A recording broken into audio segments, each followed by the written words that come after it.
पुत्र कार्तिकेय, इस असुर के उदर को फाड़कर अपने पिता के सखा श्री कृष्ण को मुक्त कराओ पुत्र।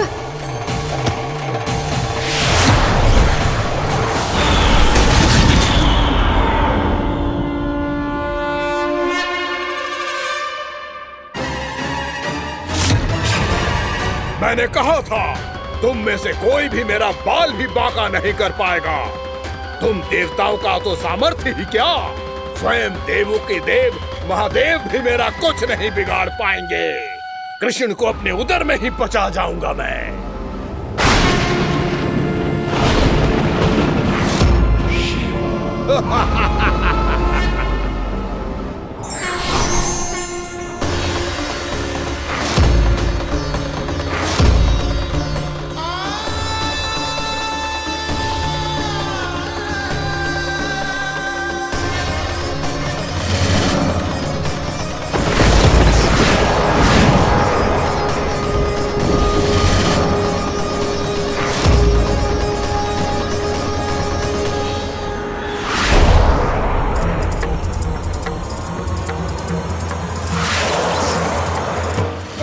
शिव शंकर का त्रिशूल है। एक ही बार में इस असुर का प्राण ले लेगा ये। हाँ, महादेव का त्रिशूल।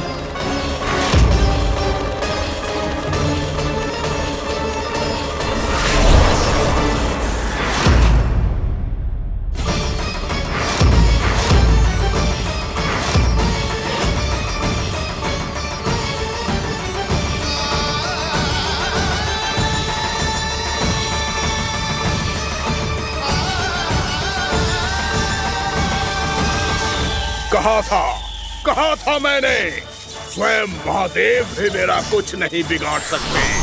अजय हूं मैं, अजय।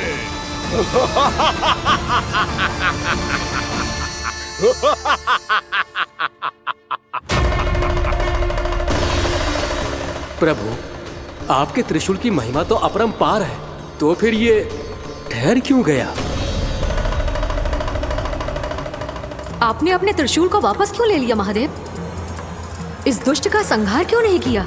क्योंकि इसकी मृत्यु मेरे हाथों नहीं, मेरे सखा नारायण के अवतार श्री कृष्ण के हाथों ही होगी, और यही विधि का विधान है। पर पिताजी, श्री कृष्ण तो इस असुर के उदर में फंसे हुए हैं, हम उन्हें मुक्त कैसे कराएंगे? ये उन्हें स्वयं ही मुक्त करेगा पुत्र। श्री कृष्ण अपने अपमान से क्रोधित नहीं होते, पर अपने भक्तों का अपमान वो क्षण भर भी सहन नहीं कर पाते।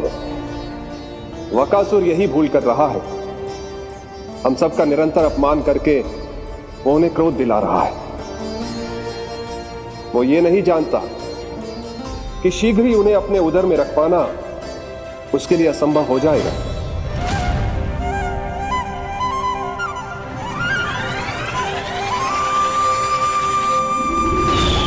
क्या हुआ महादेव, पराजित होकर भी मुस्कुरा रहे हैं? पर अब तो महादेव कहलाने के भी योग्य नहीं रहे आप। असफल देवताओं की इस अयोग्य सेना को लेकर चले जाइए यहाँ से। ना ये मेरा सामना कर सकते हैं और ना ही आप। मेरी शक्ति के सामने आप अक्षम हैं महादेव।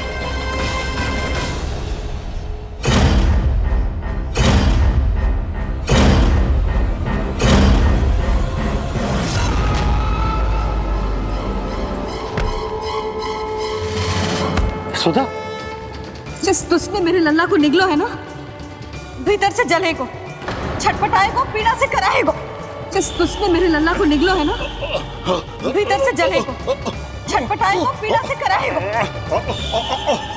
ये क्या हो रहा है मुझे?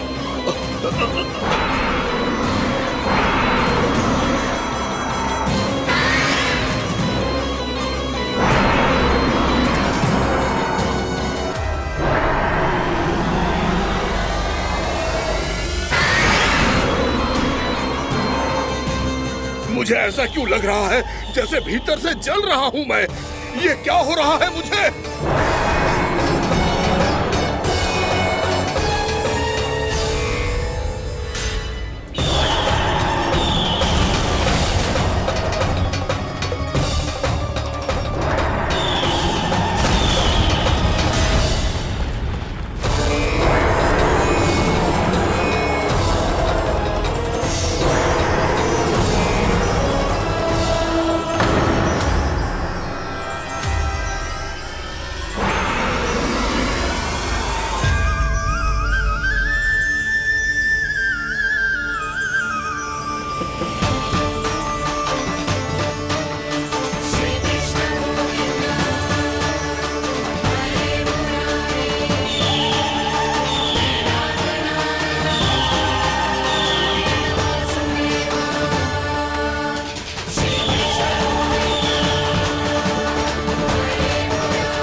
हे प्रभु, मैंने ऐसे कौन से कुकर्म किए थे कि मुझे ऐसी मृत्यु प्राप्त हुई? और ऐसे कौन से सुकर्म किए थे कि आपके हाथों से मुझे मोक्ष प्राप्त हुआ है प्रभु? सीमी स्मरण करो, हे गिरीश की पुत्र वक्कासुर। स्मरण करो, कैसे अपने पिता की तरह अभिमान से भरे हुए थे तुम। स्मरण करो, कैसे हमें पराजित करने के लिए पूरी सृष्टि को संकट में डाल दिया था तुमने, और हमें विवश होकर पराजय स्वीकार करनी पड़ी थी। स्मरण करो, कैसे तुमने देवराज इंद्र का छत्र चुरा लिया था। पर यह सब भी पर्याप्त नहीं था वक्कासुर। तुम्हारे पापों का घड़ा तब भरा था जब तुमने देवी गंगा के जल में साधना करते हुए जजाली मुनि की तपस्या में व्यवधान डाला था।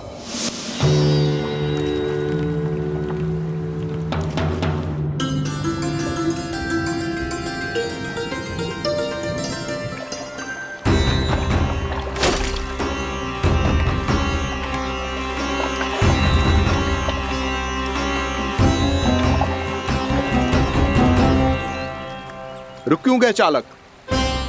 नौका को आगे की ओर ले चलो। आगे बढ़ना उचित नहीं होगा महाराज। यहाँ से कुछ ही दूरी पर जालजली मुनि तपस्या कर रहे हैं। तो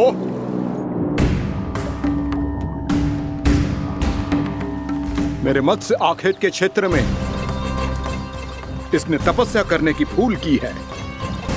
मेरे ही राज्य में मेरा कोई क्षेत्र मेरे लिए वर्जित हो, यह मुझे स्वीकार नहीं है। आपने पर्याप्त मत्स्य आखेट कर लिया है महाराज। यदि तुम इन मछलियों का आहार नहीं बनना चाहते हो, चुपचाप मेरी आज्ञा मानो। क्षमा, क्षमा महाराज।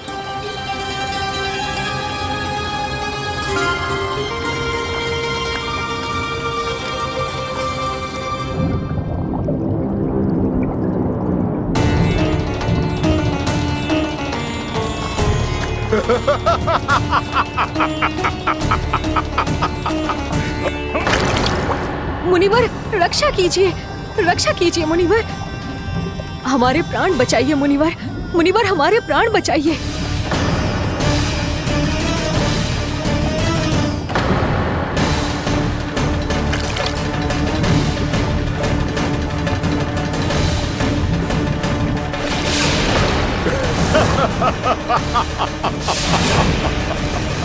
ठहर जाओ असुरराज।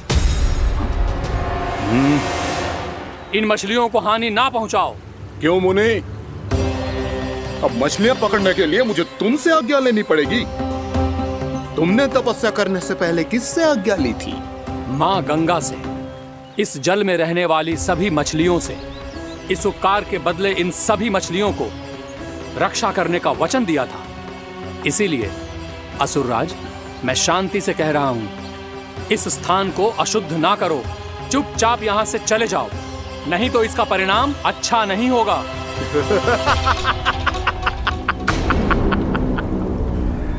तुम जिन देवताओं की तपस्या कर रहे हो ना मुनि, उन्होंने भी मेरा कुछ नहीं बिगाड़ पाया था, और तुम मुझे धमकी देने का दुस्साहस कर रहे हो।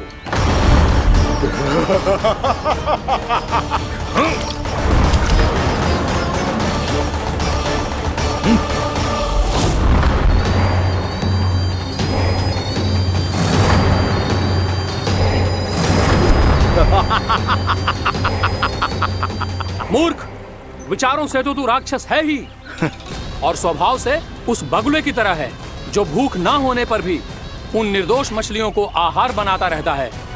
इसलिए अभी इसी क्षण से तू वकुला का जीवन जिएगा।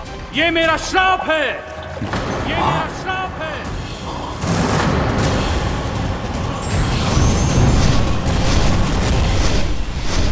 श्राप पाने के बाद तुम्हें आभास हुआ कि तुमने कितना बड़ा अपराध किया था, और तब तुम जजाली मुनि से क्षमा याचना करने लगे। तुम्हारे अपराध बोध को जानकर मुनि श्रेष्ठ शांत हुए और उन्होंने तुम्हें वरदान दिया। श्राप से मुक्ति का एक ही मार्ग होता है असुर, पश्चाताप।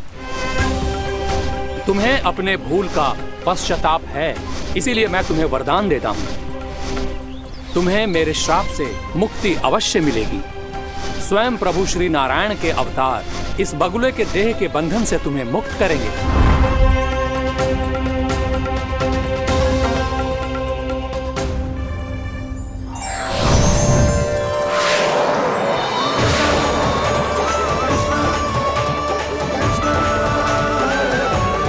प्रणाम स्वीकार करें प्रभु।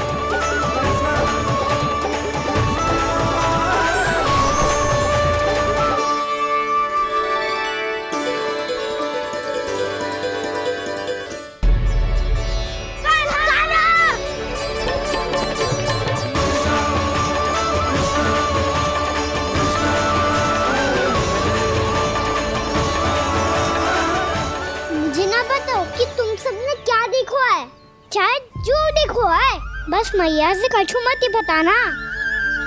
कान्हा!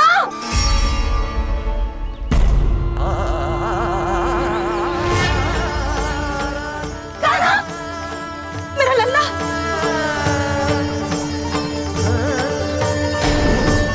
भानु बता रहा था तुझे कोई असुर पंछी निकल गया था। हाँ?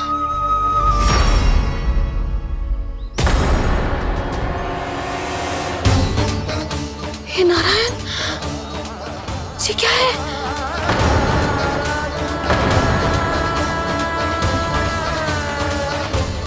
ये सब कैसे हुआ लल्ला? हाँ? कोई बताएगा मुझे ये क्या है?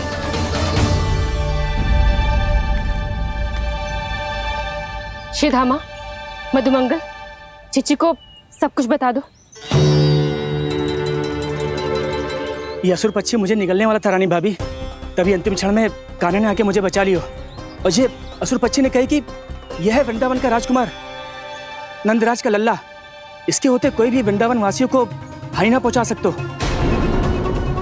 रानी भाभी, कान्हा ने अपने प्राणों की चिंता ना करी और इस क्रूर राक्षस से भिड़ गयो और इस राक्षस पक्षी ने इसे निगल लियो। इतना पर्याप्त है भोला काका, सब कुछ बताने की आवश्यकता नहीं है। ये सब देख के सारी बालक मंडली इतनी व्याकुल हो गई कि सबने अपने प्राण अर्पित कर दिए और इस असुर पक्षी से कहे कि हमें खा लो और हमारे सखा को छोड़ दो। इन बालकों का पराक्रम देख के सभी देवतागण यहाँ आ गए और उनके हृदय भी पिघल गए और उन्होंने इस राक्षस पक्षी से युद्ध करके इसे मार गिराया। देवताओं के राजा इंद्र के वज्र का प्रहार तो मैंने अपनी आंखों से देखा है ताई जी। और फिर उसके बाद अग्निदेव ने अग्निवस्त्र का प्रहार किया। जय ना काकी, वरुण देव, कार्तिकेय, यमदेव सबने मिलके युद्ध किया इस राक्षस से। कहा था अभी मत बोलना। अरे सब मिलके फंसा दोगे मुझे। जय माँ भद्रकाली, हमारे शिव शंकर भी आए थे छोटी माँ। जाओ आप भी। बाबा साईता, मुझे लगता है कि ये कान्हा भी इन्हीं देवताओं में से एक है। संभव तो है चीची, स्मरण है पूतना और तृणावर्त के आक्रमण के समय भी ऐसा ही हुआ था। सभी राक्षस मारे गए थे पर अपने कान्हा को एक खरोच तक न आई थी। हाँ जीजी, मुझे लगता था कि श्री नारायण की विशेष कृपा है हमारे कान्हा पे, पर अब तो देख के लग रहा है कि हमारा कान्हा ही स्वयं श्री नारायण है। या फिर उनका अवतार है ये। अरे बस करो तुम सब, ऐसा कछु ना है। अरे जितनी बात सुनी है उससे तो यही लग रहा है कि कान्हा देवताओं और असुरों की युद्ध के बीच में फंस गया था। उसका इस सब से कोई लेना देना ना है। तो फिर इसके तन पे एक भी खरोच क्यों ना आया नंदराज? हाँ,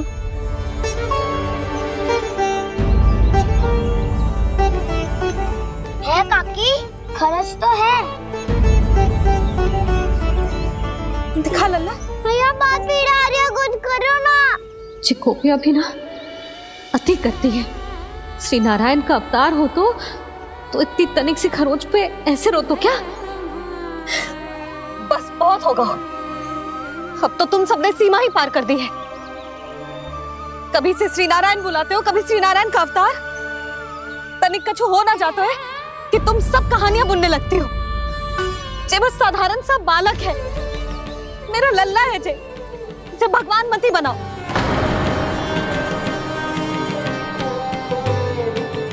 और तू, क्या आवश्यकता थी तुझे यहाँ आने की? हाँ, वो भी मुझे बिना बताए। मेरे से छल करके आयो है तू। अब तू घर चल, ऐसा दंड दूंगी ना कि मैया बहुत पीड़ा हो रही है। मैया बहुत पीड़ा हो रही है मैया। हाँ नन्ना, तू घर चल, मैं तुझे औषधि लगा दूंगी। हल्दी का लेप लगाऊंगी ना, झट से ठीक हो जाएगा। चल चल।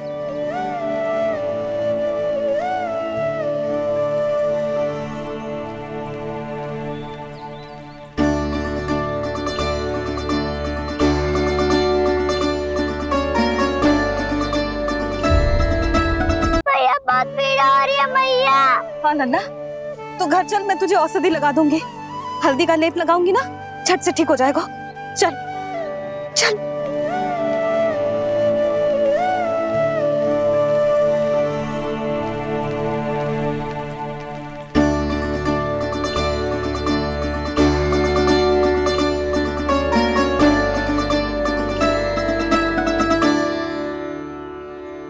बस लल्ला बस, रो मत। चल चल चल, आजा। अभी औषधि लगाऊंगी ना, तेरी सारी पीड़ा लुप्त हो जाएगी। आजा आजा, बैठ जा लल्ला। अभी आई मैं। हाँ,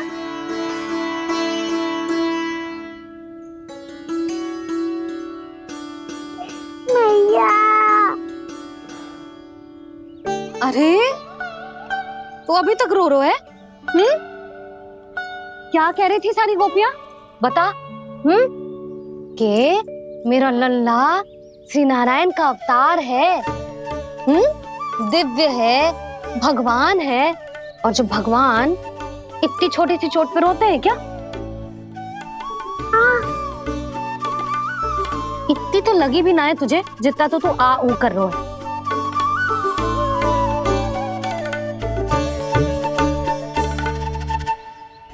आओ ना, करूंगो। आप ऐसा दुलार थोड़ी करोगी। ओहो, वृंदावन का गौपालक जे इतनी छोटी सी चोट पे रोता है ना? गोप बालकों का मुखिया इतनी छोटी सी चोट पे रोता है? मेरा लल्ला तो सबसे शक्तिशाली है। जे इतनी छोटी सी चोट तो क्या, बड़े बड़े राक्षसों से भी ना घबराता है। हाँ, एक बार में सबको समाप्त कर देता है कि ना? हाँ मैया, यदि कोई राक्षस वृंदावन की ओर टेढ़ी दृष्टि करके आएगा, तो सबसे पहले कान्हा को सुरक्षा में खड़ा पाएगा। फिर चाहे जो बाल बन के आए या बगुला बन के।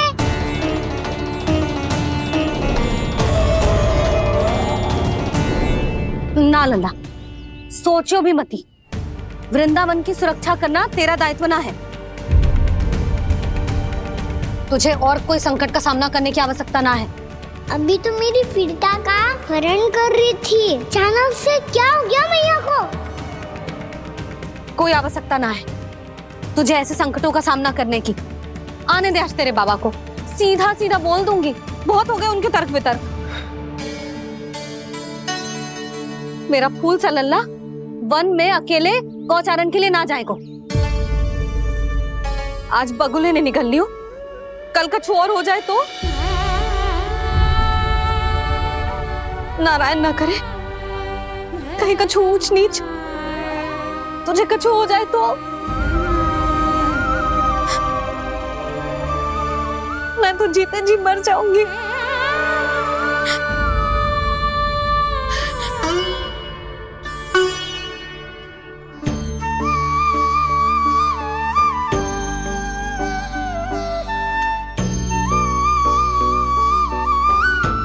वीर लल्ला की वीर मैया इतनी सी बात तो रोती है क्या? क्या करूं कान्हा, तुझे ऐसे बार बार संकट के मुंह में जाते हुए ना देख सकती मैं। तो फिर मैया मैं वचन देता हूँ, आज के बाद मैं गौचारण के लिए तभी जाऊंगा जब आप आज्ञा दोगी। पक्का छल ना करेगा ना मेरे साथ? मैंने कब छल करो मैया? अच्छा ठीक है, ना करूँगा छल। यदि आपसे पूछे बिना बाहर निकलो तो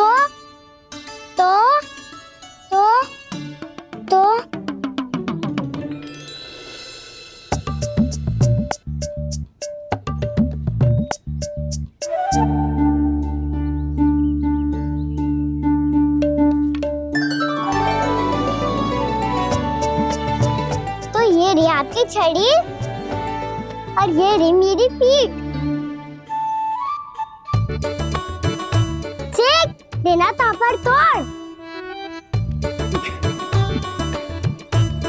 ठीक है, जब तूने अपना दंड निर्धारित कर ही लियो है तो सोच ले, अब अगर तूने मेरी बात ना मानी तो तोड़ तोड़ छड़ी पड़ेगी, समझ आई?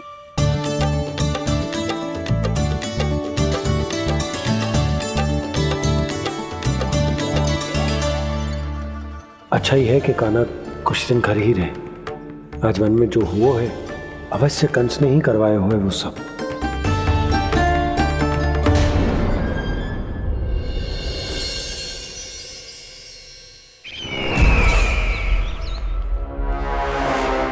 आपका ये धनुष तो सबसे अधिक शक्तिशाली था महाराज, ये कैसे टूट गया?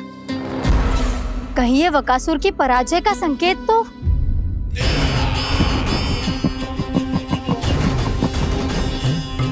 प्राप्ति, लगता है तुम्हें शुभ समाचार मिला नहीं। उस बकासुर ने उस विष्णु अवतार को जीवित ही निगल लिया है। अरे अब तक तो उस नन्हे से बालक को पचा भी चुका होगा वो। उसके तन में रक्त बनकर वो विष्णु अवतार और उसकी शक्तियां दौड़ रही होंगी। क्षमा कीजिए महाराज। क्षमा कीजिए, इस अशुभ से मुख से शुभ समाचार आने दो। माथे के बल को ढीला करो, चेहरे पर मुस्कान लाओ और कहो, महाराज, वृंदावन में मातम फैल चुका है। मैं ऐसा ही करता महाराज, यदि सूचना सत्य होती तो।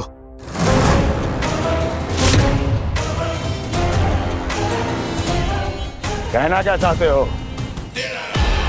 एक क्षण में सूचना उगलो, अन्यथा मेरा योद्धा बकासुर विष्णु अवतार की तरह तुम्हें भी जीवित निकल जाएगा। आने दो। बकासुर मारा गया महाराज, बकासुर मारा गया महाराज, बकासुर मारा गया। बकासुर मर चुका है? असंभव। असंभव। बकासुर ने उस बालक को निगल तो लिया था, पर उसकी सुरक्षा करने के लिए सभी देवता वहां प्रकट हो गए, पर फिर भी कोई बकासुर का सामना नहीं कर पाया। और फिर क्या हुआ? वो बालक स्वयं ही बकासुर के उदर से बाहर आ गया और उसकी चोंच तोड़कर उसकी हत्या कर दी।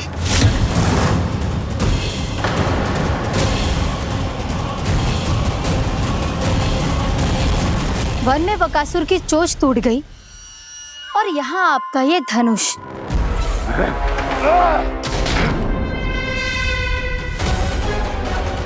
केवल नहीं टूटा तो आपका ये भ्रम महाराज। क्षमा कीजिएगा महाराज, आपका भ्रम टूटना आवश्यक है। आवश्यक है आपको यह आभास होना कि उस विष्णु अवतार को पराजित करने के लिए आपके साधारण योद्धाओं में वो सामर्थ्य नहीं है। अच्छा सर, पूतना, तृणावर्त, बकासुर, ये सब साधारण नहीं थे प्राप्ति, साधारण नहीं थे। फिर तो ये और भी अधिक चिंता का विषय है महाराज, क्योंकि इसका अर्थ तो यही हुआ कि वो विष्णु अवतार कुछ अधिक ही असाधारण है और उसका सामना करने के लिए और उसे मिट्टी में मिलाने के लिए आपको एक ऐसे अस्त्र की आवश्यकता है जो उसके सामने ना झुके और ना ही टूटे।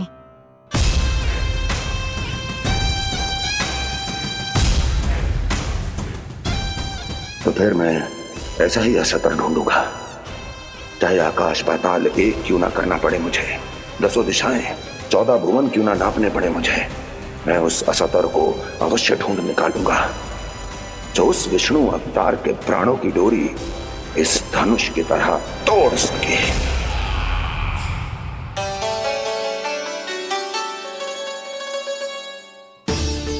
थैंक्स पापा, मैंने मैया को वचन दिया है कि जब तक नहीं चाहेंगी मैं वन नहीं जाऊंगा, इसलिए आप मुझे मारने के लिए कोई शक्तिशाली असुर ढूंढने में व्यस्त रहो।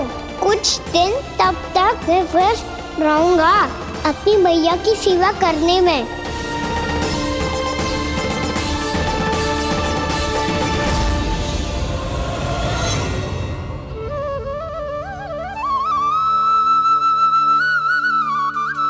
लो मैया, तुलसी जी को चढ़ाने के लिए जल।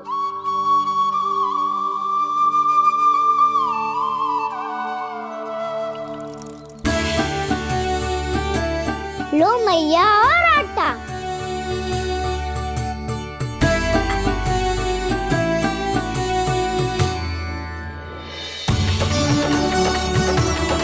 लो मैया, बेलन।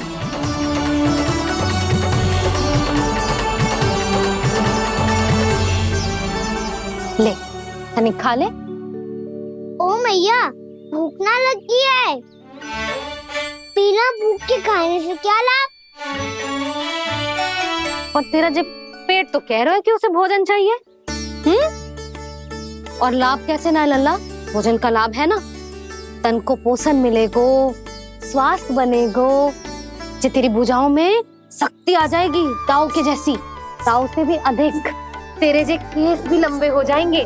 सच्ची मैया? सच्ची। माप के देख लियो नित्य दिन। तनिक खा।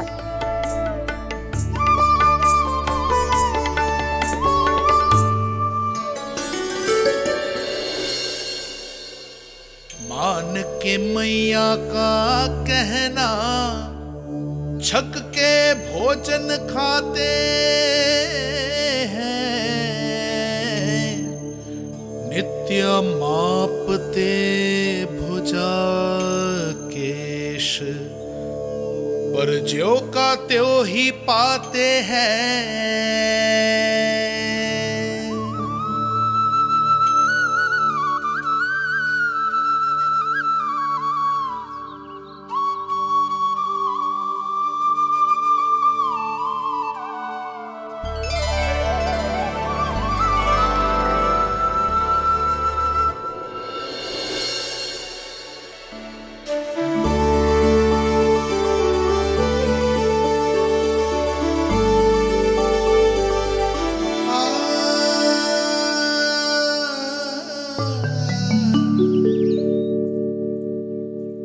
ले लल्ला, फल खा ले।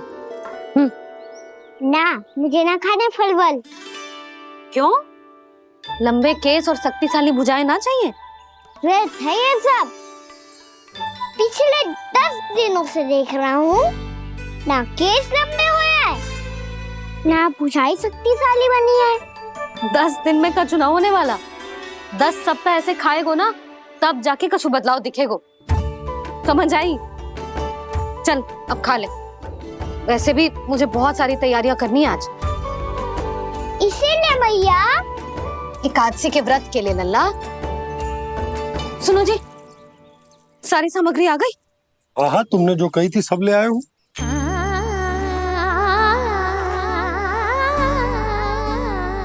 इसमें नारियल तो है ही ना, उसके बिना मैं एकादशी की पूजा कैसे करूंगी? यशोदा, मैंने भोला से कह दिया, वो लेकर आते ही होगा, घबराओ मत। कैसे ना घबराओ जी, आपको पता है ना एकादशी का व्रत मेरे लिए कितना महत्वपूर्ण है। पता है। अरे इसमें तो दिए भी ना है। दिए ना है? अब मैं अभी लेकर आता हूँ। आप रहने दो, मैं ही लेके आती हूँ। भक्त भोला राम के यहाँ से है। भक्त भोला राम? मेरा अर्थ है कुमार भोला यहाँ के यहाँ से। हाँ हाँ वो ही।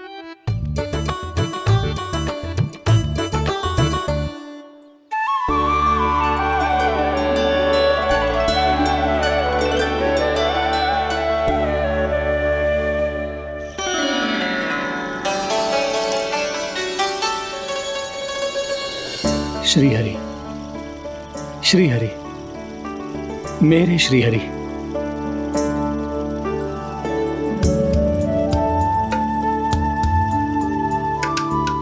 मेरे श्री हरि।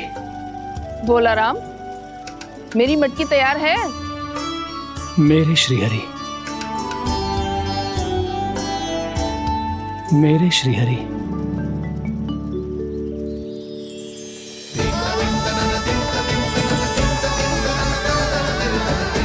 भोला राम,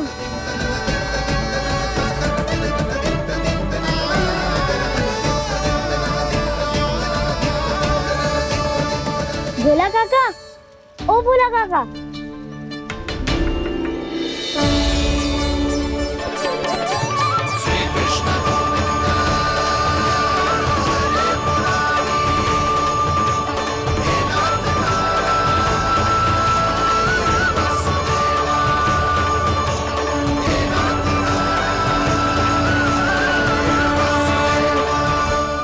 अरे श्री हरि प्रसन्न हो गए। मेरे श्री हरि आ गए, मेरे भगवान आ गए। मेरे श्री हरि आ गए, मेरे भगवान आ गए। मेरे श्री हरि आ गए, मेरे भगवान आ गए। मेरे श्री हरि आ गए, मेरे भगवान आ गए। मेरे भगवान आ गए, मेरे घर मेरे भगवान आ गए।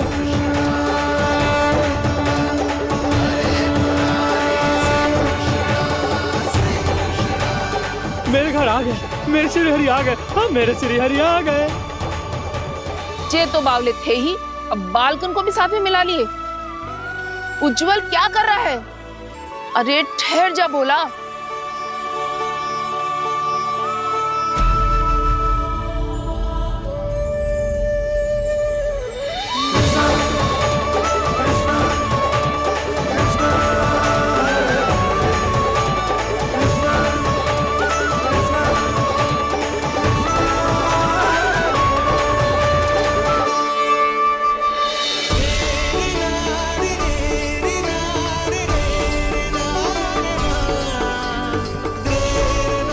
प्रेम से बुलाओ, आएंगे हरि भी।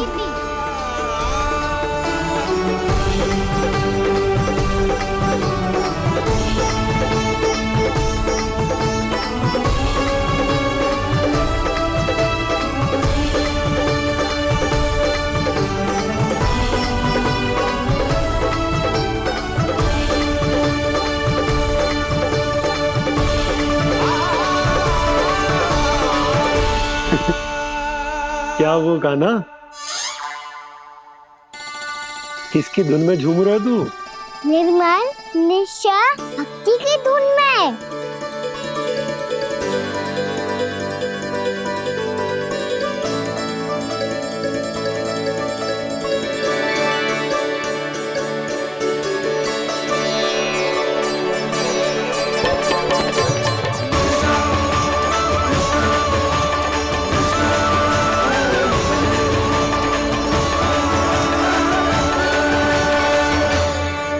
अरे क्या हो गया इन्हें?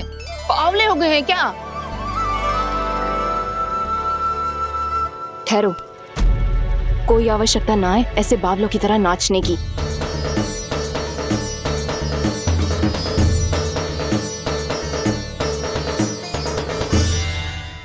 जे बावले ना है मौसी, भक्ति में रम गए हैं।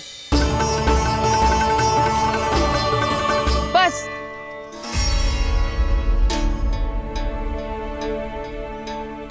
हम सब कब से खड़े हैं यहाँ, पर तुम्हें कुछ ध्यान ही ना है।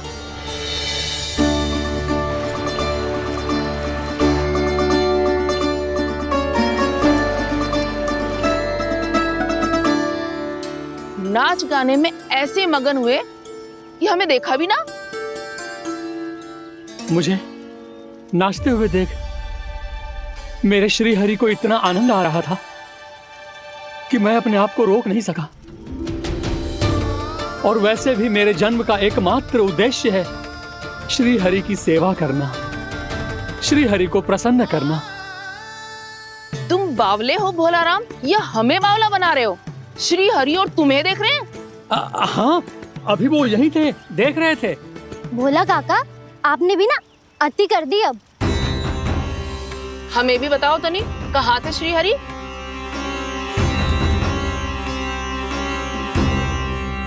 ना जाने अपना उपहास करवाने में क्या आनंद आता है इन्हें।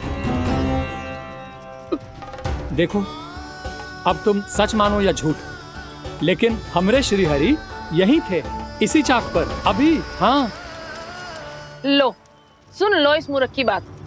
श्री हरि को और कोई स्थान ना मिलो जो इसके मिट्टी के चाक पे आकर बैठेंगे। श्री हरि को और कोई स्थान ना मिलो जो इसके मिट्टी के चाक पे आकर बैठेंगे। श्री हरि को और कोई स्थान ना मिलो जो इसके मिट्टी के चाक पे आकर बैठेंगे। जैसी मैया भैंसो ही लल्ला, दोनों का कुछ पता ही ना चल तो कब किस बात पर प्रसन्न हो जाए और किस बात पर रुष्ट।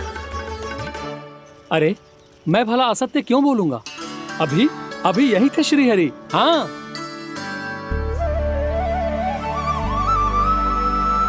हाँ, जैसे श्री हरि को तो कोई कार्य है ही ना, वो तो आतुर होके बैठे रहते हैं कब तुम हरि हरि बुलाओ और वो दौड़े चले आए। भगवान तो भक्तों के पास आने के लिए सदैव आतुर रहते हैं, बल्कि सत्य तो यह है कि भक्तों के मन में ही निवास करते हैं भगवान।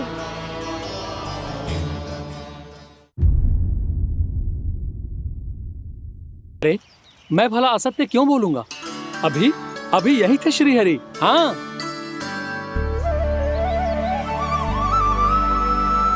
हाँ, जैसे श्री हरि को तो कोई कार्य है ही ना, वो तो आतुर होके बैठे रहते हैं कब तुम हरि हरि बुलाओ और वो दौड़े चले आए।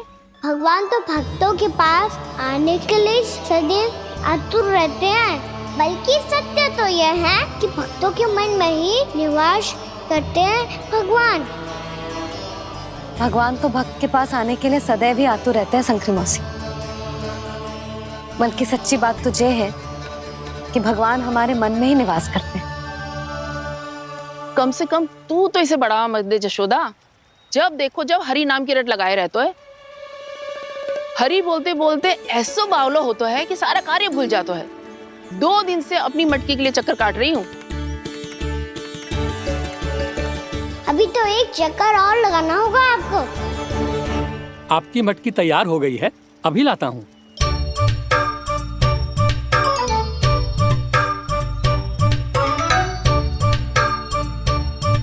लो जी मटकी।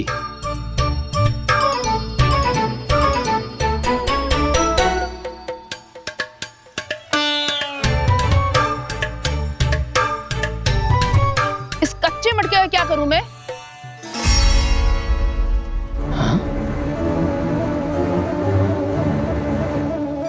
पर इसे तो मैंने भट्टी में पकाया था। अब तू ही देख ले कितना ध्यान रहता है इस कार्य पे। और कह तो है कि श्री हरि आते हैं इससे मिलने। हाँ, आते हैं और आगे भी आएंगे हमारे श्री हरि हमसे मिलने। और आके मोक्ष देंगे, है ना? मांगूंगा तो मोक्ष भी दे देंगे, मांगूंगा तो मोक्ष भी दे देंगे, मांगूंगा तो मोक्ष भी दे देंगे। अभी तो ये बता कि तू मुझे मेरी मटकी कब देगो? और मेरी मांग कब पूरी करोगे भोलाराम जी? मेरो घड़ा मेरे दिए तो तैयार है ना? कल एकादशी की पूजा और व्रत के लिए। एकादशी का व्रत? हाँ, एकादशी का व्रत। इसे करने से श्री हरि बहुत प्रसन्न होते हैं। अच्छा, फिर तो अभी लाया।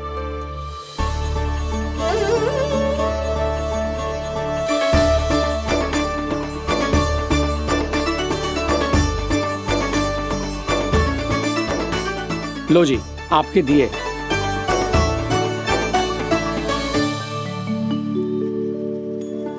और जो हमने मांगा है वो? बाकी सब शेष द्वादशी के दिन मिलेगा, क्योंकि कल मैं भी एकादशी का व्रत रखूंगा, क्योंकि कल मैं भी एकादशी का व्रत रखूंगा, क्योंकि कल मैं भी एकादशी का व्रत रखूंगा।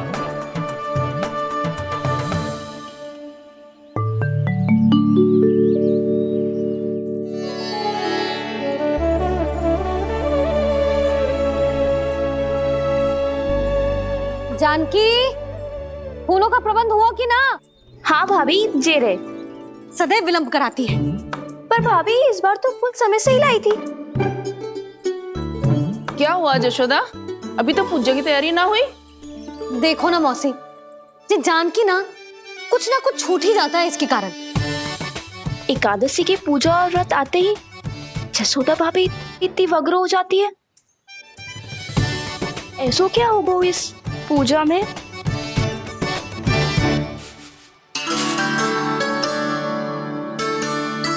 ये थाली में रोली चंदन रखने से, दिया जलाने से के होगो? आपको पता भी है एकादशी का व्रत क्यों रखते हैं? क्या महत्व है इसका? लो, जे तो मैं जसोमती रानी से पूछना भूल ही गया। पर हाँ भगवान, मेरे लिए इतना ही पर्याप्त है कि इस व्रत को रखने से मेरे श्रीहरि हमसे प्रसन्न हो जाएंगे।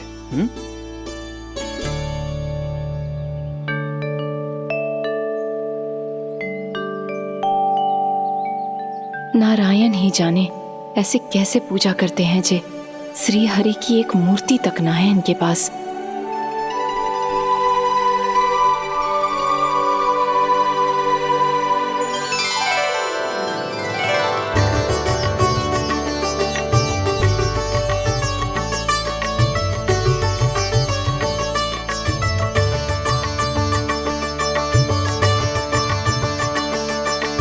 प्रभु, न तो मेरे पास मूर्ति है और ना तो इस व्रत के विधि विधान के बारे में मुझे जानकारी है, और ना ही मुझे इसके महत्व के बारे में जानकारी है, पर फिर भी मैं करना चाहता हूं।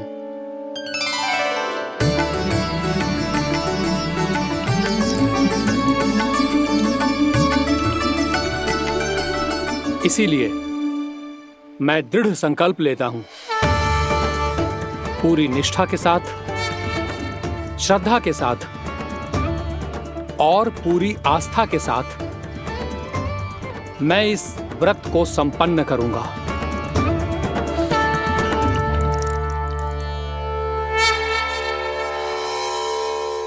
हम संकल्प लेते हैं कि एकादशी के व्रत को पूरी निष्ठा के साथ संपन्न करेंगे।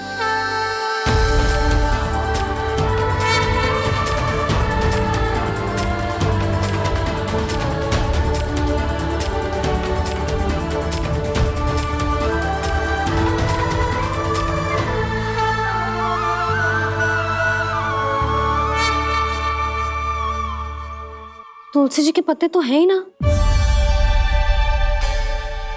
श्री नारायण को तुलसी जी के पत्ते के बिना भोग ना चढ़तो है। जानकी, तुलसी के पत्ते कहाँ हैं? भाभी, मैं तो कब से यही पूछना चाह रही थी कि तुलसी के पत्ते लाऊं क्या, पर आप तो व्यस्त थी ना। तुझे कितनी बार समझाओ है ना, यदि तेरे कछु करने से किसी और की कोई हानि ना हो रही हो या किसी के अच्छे कार्य में सहायता हो रही हो तो मुझसे आज्ञा लेने की आवश्यकता ना है।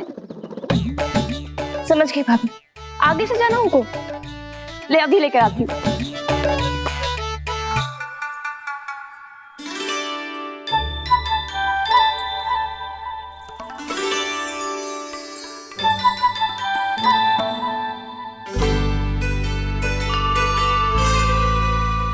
ताऊ, आपने पहले ये व्रत करो है? आपको इसका महत्व पता है? भाभी चल। जानकी, तुमने ये व्रत करो है? फिर तुमको इसका महत्व पता है? सुमति जी, आपको पता है इसका महत्व? कान्हा, क्यों तंग कर रहे हो सबको? मैया, सबने करो ये व्रत, मुझे भी करना है।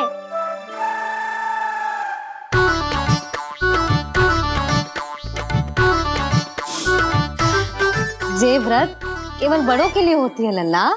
जब आप ये व्रत कर सकती हो, बाबा कर सकते हैं, ये सारी गोपियां कर सकते हैं, वो भी कर सकते हैं, तो मैं क्यों ना कर सकता? क्योंकि तू कल तक भूखा ना रह पाएगा लल्ला। जब भक्त रह सकते हैं, फिर मैं क्यों नहीं रह सकता? मेरा अर्थ है कि नारायण के भक्त मैया, मैया मान जाओ ना, मुझे करने दो ना ये व्रत। अपनी लल्ला पे आप विश्वास ना है आपको? विश्वास है। अच्छा ठीक है, तू भी कर ले।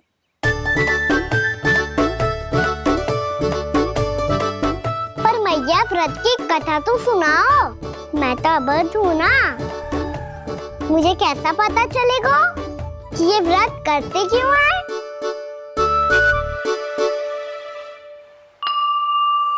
प्रभु, मुझ अबोध को कैसे पता चलेगा कि इस व्रत का क्या विधि विधान होता है और क्यों रखा जाता है और इसका महत्व क्या होता है?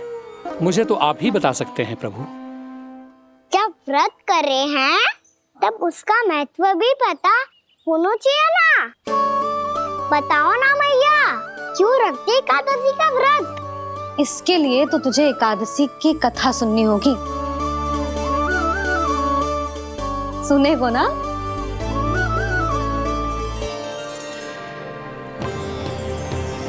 वसुदेव सुतं देवं कंस चाणूरमर्दनम् श्रीहरि, यशोदा परमानंदम् कृष्णं वन्दे जगद्गुरुम्। वाह प्रभु, अपने भक्तों को एकादशी व्रत का महत्व समझाने का अच्छा उपाय खोज निकाला है आपने।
अब सब जन एकादशी के व्रत की कथा ध्यान से सुनना, तभी जे व्रत पूरा माना जाएगा। समझो लल्ला?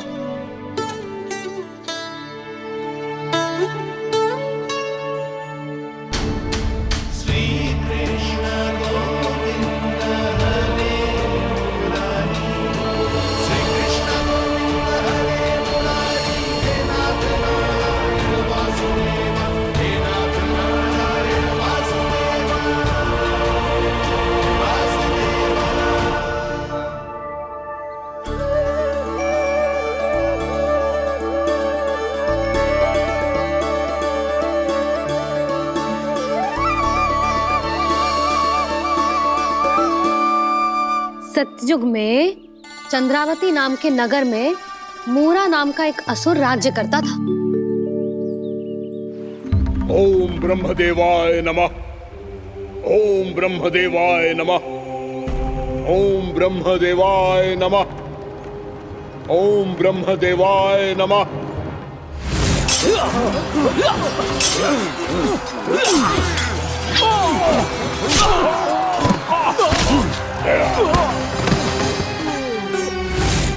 ओम ब्रह्मदेवाय नमः।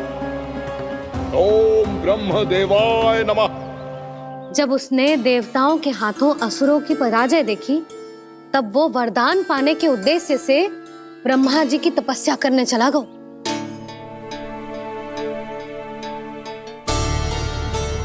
शीघ्र ही मूरा की तपस्या सफल हो गई और ब्रह्मदेव जी उससे प्रसन्न हो गए। ओम ब्रह्मदेवाय नमः। ओम ब्रह्मदेवाय नमः। ओम ब्रह्मदेवाय नमः। ओम ब्रह्मदेवाय नमः। ओम ब्रह्मदेवाय नमः। ओम ब्रह्मदेवाय नमः। ओम ब्रह्मदेवाय नमः। ओम ब्रह्मदेवाय नमः। ओम ब्रह्मदेवाय नमः। मूरा, प्रणाम ब्रह्मदेव। तुम्हारी तपस्या सफल हुई। बोलो, तुम्हें क्या वर चाहिए? सृष्टि के रचयिता ब्रह्मदेव, कृपया मुझे ऐसा वरदान दीजिए जिसकी सहायता से मैं त्रिलोकी विजयी बन जाऊं और कोई देवता मुझे पराजित ना कर सके। यहाँ तक कि देवताओं के रक्षक, सृष्टि के संचालक भगवान श्री विष्णु के लिए भी मैं अपराजय रहूं। तथास्तु, तथास्तु, तथास्तु। प्रणाम ब्रह्मदेव।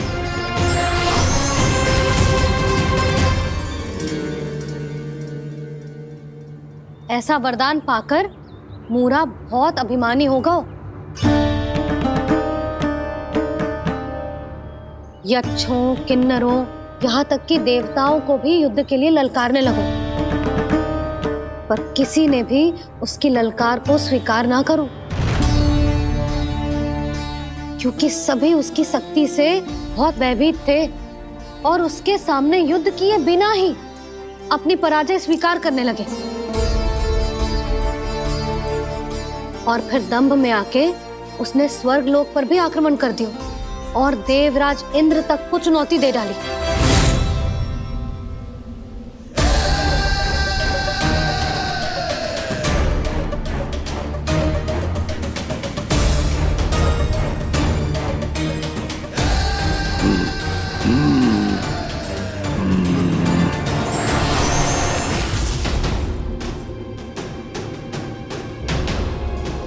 मैं प्रतीक्षा कर रहा हूं देवराज, क्या उत्तर है तुम्हारा? मुझसे युद्ध करोगे या फिर बिना लड़े ही पराजय स्वीकार कर मेरे अधीन हो जाओगे और सौंप दोगे मुझे अपना ये स्वर्ग लोक? सारी शक्ति तुम्हारे मुख में है या कुछ बाहुबल भी है तुम्हारे पास? मैं तुम्हारी चुनौती स्वीकार करता हूं मूरा, मैं तुम्हारी चुनौती स्वीकार करता हूं मूरा।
खैरिए देवगण, असुरराज मूरा को ब्रह्मदेव का आशीर्वाद प्राप्त है।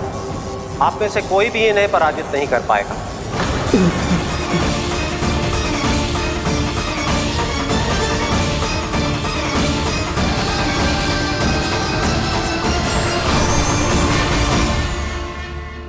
एक अवसर और देता हूं देवराज, युद्ध या अधीनता, क्या उत्तर है तुम्हारा देवराज?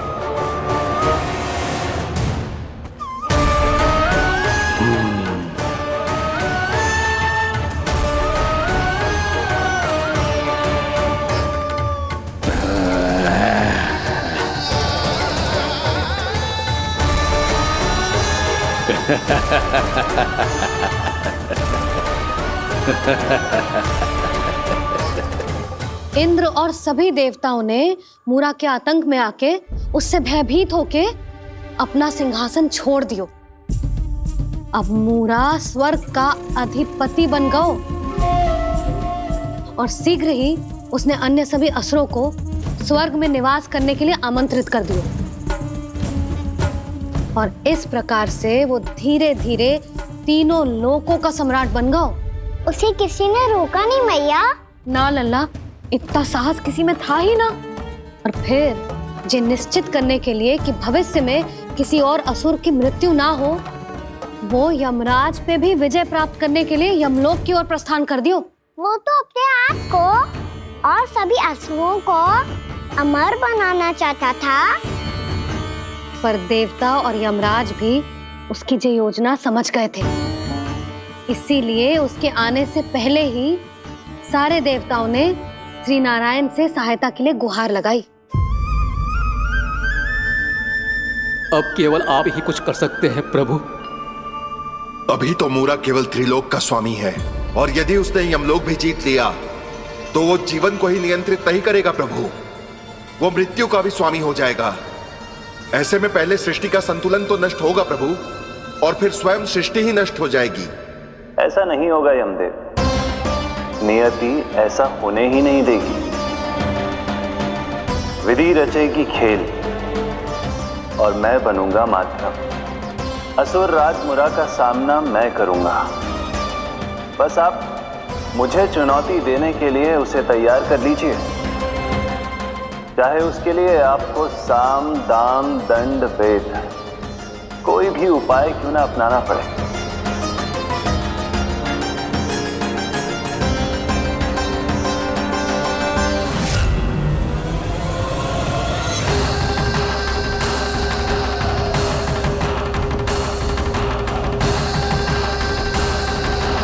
आप तो मेरी प्रतीक्षा में पहले से ही खड़े हैं यमदेव। तब तो आपने मेरी चुनौती के बारे में भी सुना ही होगा। कहिए, क्या उत्तर है आपका? मेरा स्वागत करके अपना राज्य त्यागेंगे या मेरा सामना करके अपने प्राण? असुर राज मूरा का सामना मैं करूंगा।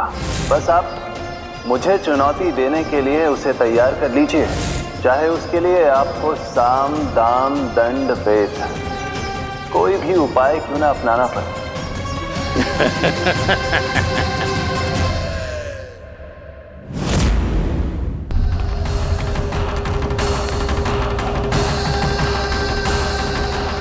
आप तो मेरी प्रतीक्षा में पहले से ही खड़े हैं यमदेव। तब तो आपने मेरी चुनौती के बारे में भी सुना ही होगा। कहिए, क्या उत्तर है आपका? मेरा स्वागत करके अपना राज्य त्यागेंगे या मेरा सामना करके अपने प्राण? हे असुर श्रेष्ठ, मैं आपकी अधीनता स्वीकार करने के लिए तैयार हूं। बस एक विनती है मेरी।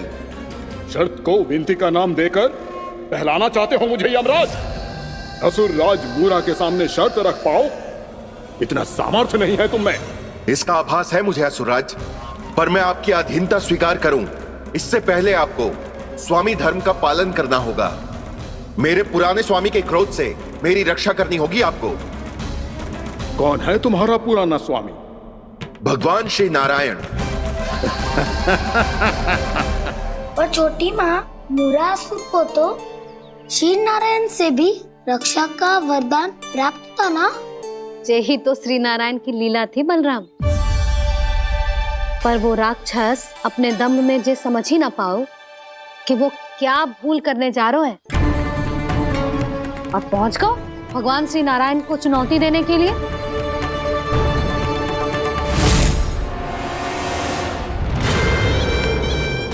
वहीं ठहर जाओ असुर राज मूरा।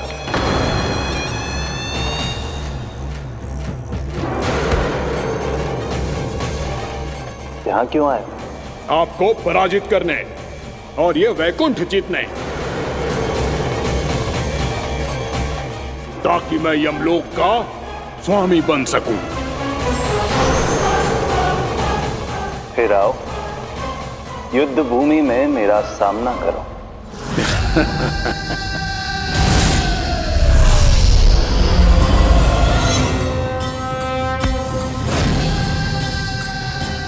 ये नहीं जानते कि इनसे ना हारने का वरदान तो मैं पहले ही प्राप्त कर चुका हूँ। इसलिए युद्ध ठीक से आरंभ हो पाए उससे पहले ही इन्हें जीत लूंगा मैं।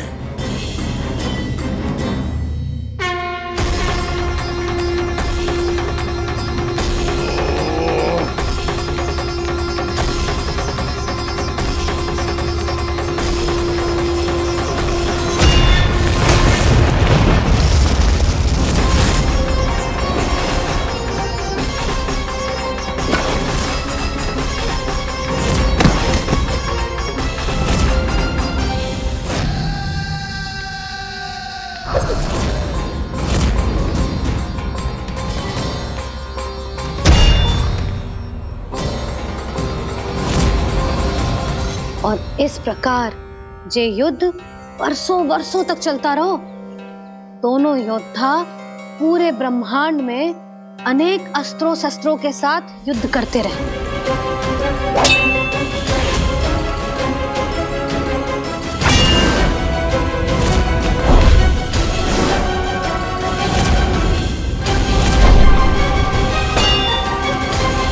फिर क्या हुआ मैया?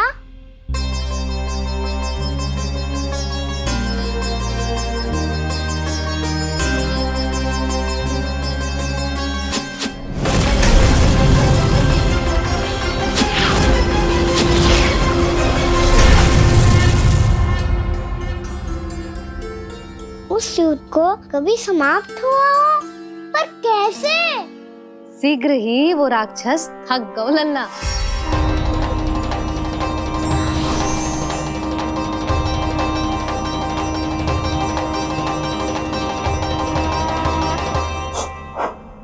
खड़े खड़े देख क्या रहे हैं नारायण? आक्रमण कीजिए, वध कर दीजिए मेरा।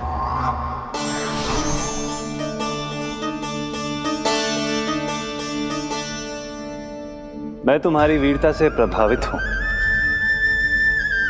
इसीलिए इतनी थकान की स्थिति में मैं तुम जैसे वीर पर आक्रमण नहीं करूंगा।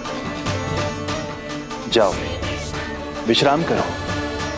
यदि फिर से युद्ध करने की इच्छा हो तो तुम्हारा स्वागत होगा।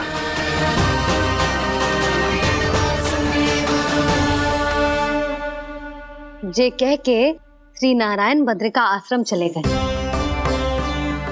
और वहां हिमवत नाम की एक कंदरा में ध्यान लगा के बैठ गए।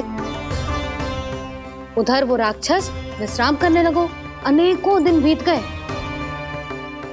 और अब वो राक्षस मूरा फिर से स्वस्थ होके बलवान हो गया था। उसने अपनी सारी शक्ति फिर से प्राप्त कर ली थी। श्री नारायण ने उस पर दया करी थी, पर वो फिर से श्री नारायण को छलने को तैयार होगा।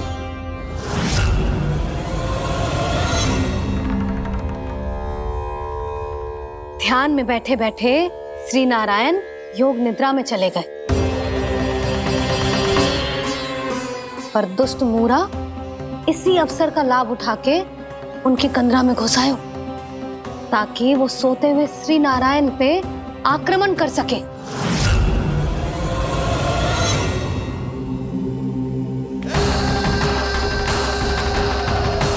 आज इस लंबे युद्ध को जीतकर अपने इस अंतिम शत्रु का भी अंत कर दूंगा मैं।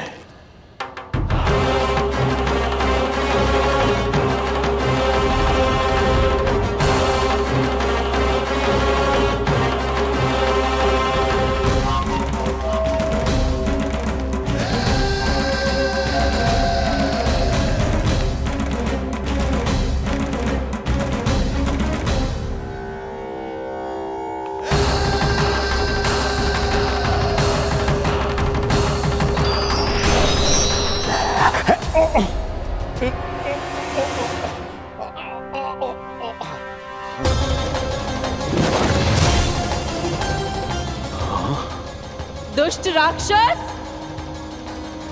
प्रभु ने तुझ पर दया की, तुझे संभलने का अवसर दिया। तू इन्हीं पर ही छल से वार करने चला है।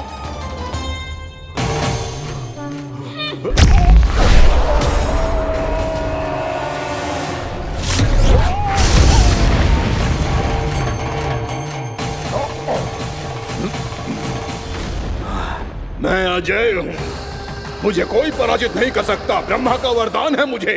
तूने नारायण से अपराजय होने का वरदान मांगा था मूर्ख, उनकी शक्ति से नहीं। ध्यान से देख, मैं तेरी मृत्यु हूँ, मृत्यु।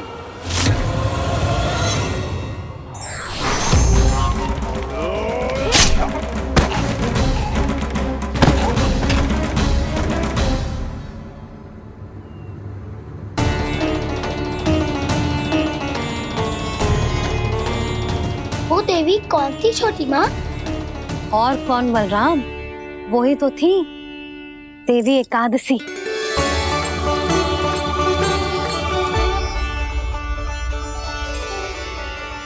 मुझे क्षमा कीजिए प्रभु, आपकी आज्ञा के बिना ही युद्ध करके आपके शत्रु को मृत्यु के घाट उतार दिया। क्षमा नहीं, आपकी तो प्रशंसा होनी चाहिए देवी।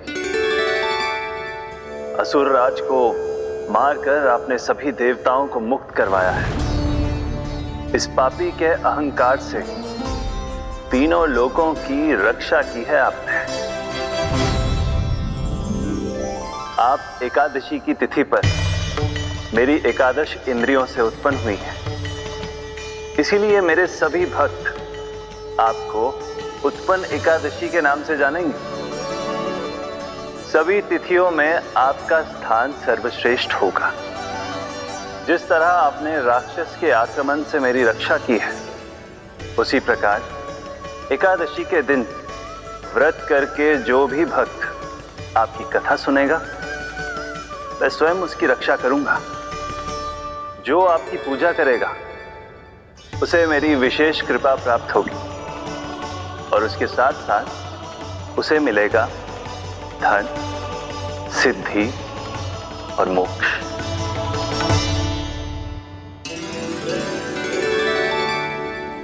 इसीलिए आज के दिन व्रत रखने का बहुत अधिक महत्व होता है।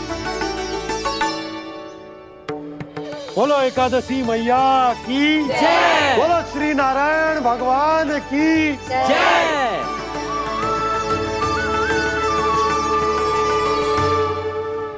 प्रभु की कृपा से एकादशी का महत्व भी पता चल गया और मेरा व्रत भी सफल हो गया। अभी नहीं भूला राम, एकादशी का व्रत पूरी तरह तभी सफल होता है जब द्वादशी के दिन उसे पूरा किया जाता है।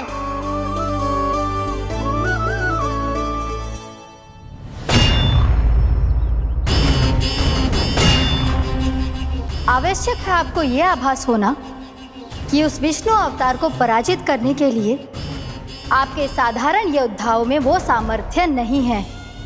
वो विष्णु अवतार कुछ अधिक ही असाधारण है।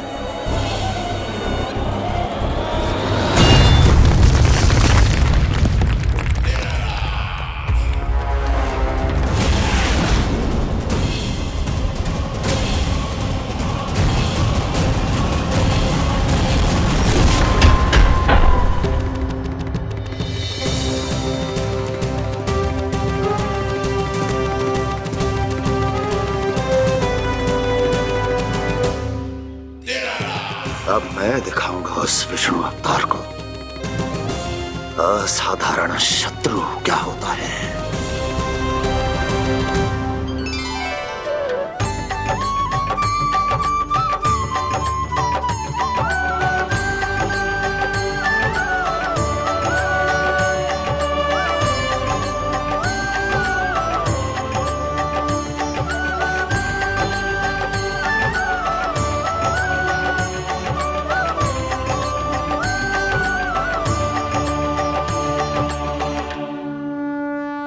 मामा अधीर हो रहे हैं, पर मैया ने मुझे अभी तक बाहर जाने की आज्ञा नहीं दी है।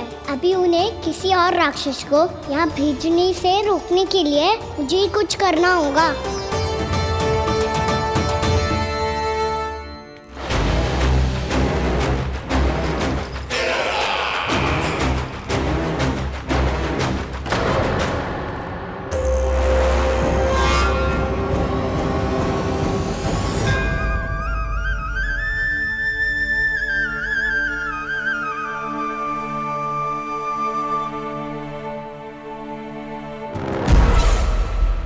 कौन हो तुम? बचपन से ही मुझे मारने का सपना देख रहे हैं, फिर मुझे ही नहीं पहचानते।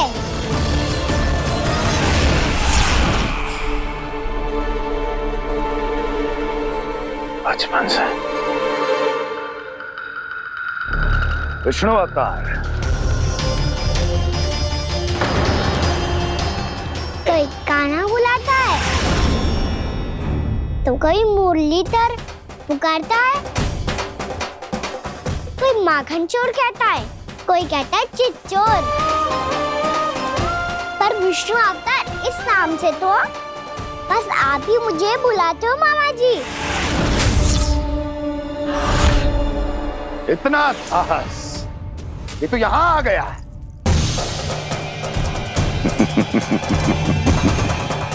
यहाँ आ तो गया तू विष्णु अवतार, किंतु यहाँ से जीवित नहीं जाएगा। तेरे इस शीश को तेरे धड़ से अलग कर दूंगा मैं।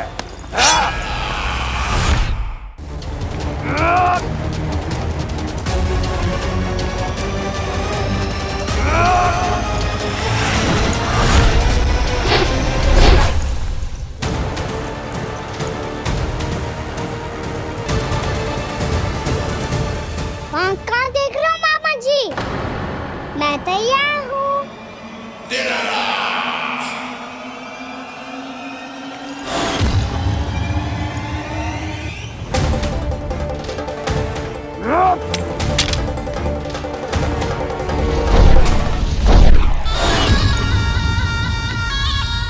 मामा जी, आप सदैव इसी तरह क्रोध में रहते हो क्या?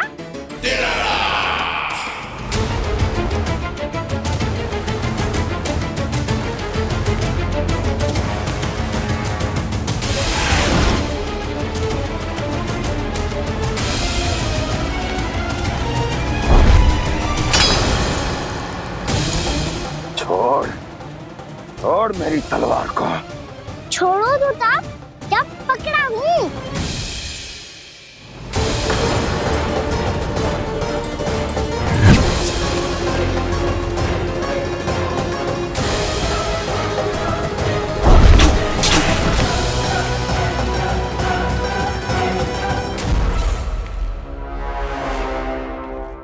मामा जी,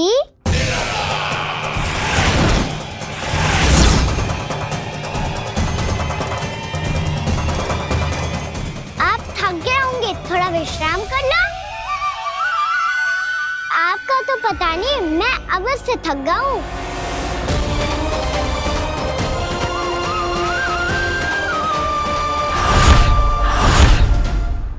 मेरे सिंहासन पर बैठने का तो साहस। अभी तो बस अभ्यास कर रहा था मामा जी, भविष्य में मुझे तो बैठना है यहाँ। आपने बल प्रयोग करके से अपने पिताजी से छीना था, मैं आज से छीन लूंगा। जो छल और बल से लिया जाए वो अधिक समय तक टिकता नहीं है मामा जी।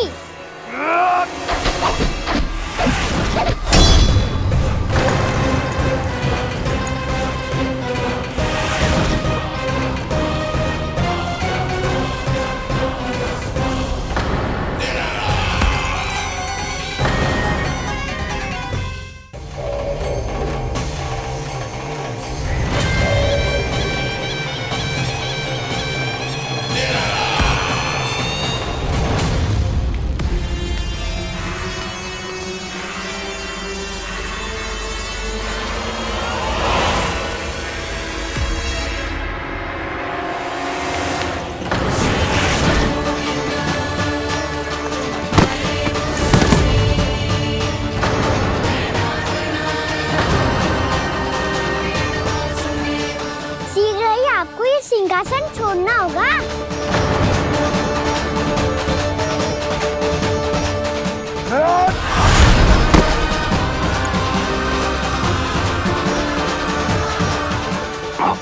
वो मेरा सिंहासन छीनना चाहता है। वो आ रहा है, वो आ रहा है। सैनिकों! दुर्जन, बंद कर दो सभी द्वार और झरोखे, सब के सब। इसकी हर संभावना पर इतना कड़ा पहरा बिठा दो कि ना तो कोई महल के भीतर आ सके, ना कोई बाहर जा सके। मुझे महल की चप्पे चप्पे की सूचना चाहिए। जाओ।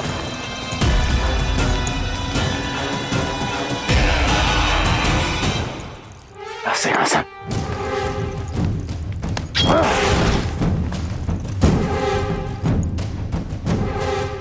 अब आ, दुष्ट मायावी, ए छलिया विष्णु अवतार, मैं कंस तेरी प्रतीक्षा कर रहा हूं। आ, देखता हूं मेरे सिंहासन पर कैसे बैठता है तू। आ, मुझे तो बस कुछ समय चाहिए था, वो मिल गया। अब करते रहिए आप प्रतीक्षा।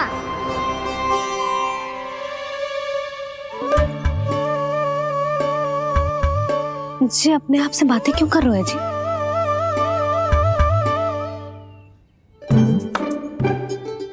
आप मुस्कुरा क्यों रहे हो? ना कछु ना। बताओ क्यों मुस्कुरा रहे हो?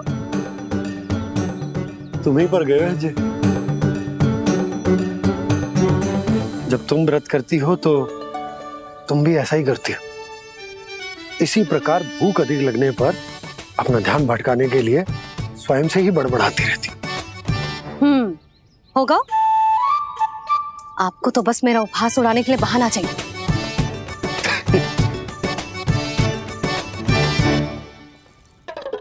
लल्ला, भूख लगी है? ना मैया, व्रत करे तो भूख कैसे लगेगी?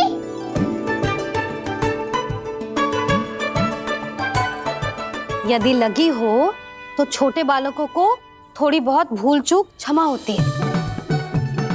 कछु ना तो फल तो तू खा ही सकते है। अब तो पूरे नियम और विधि विधान से व्रत तोड़ूंगा। कल द्वादशी के सुबह मुहूर्त के अनुसार। ठीक।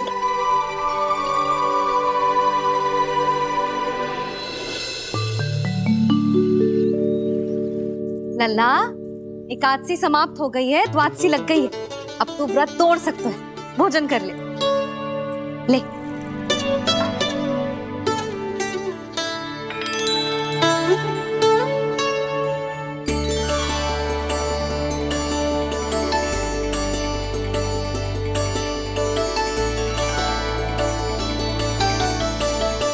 आज तो कार्य कर लीजिएगा।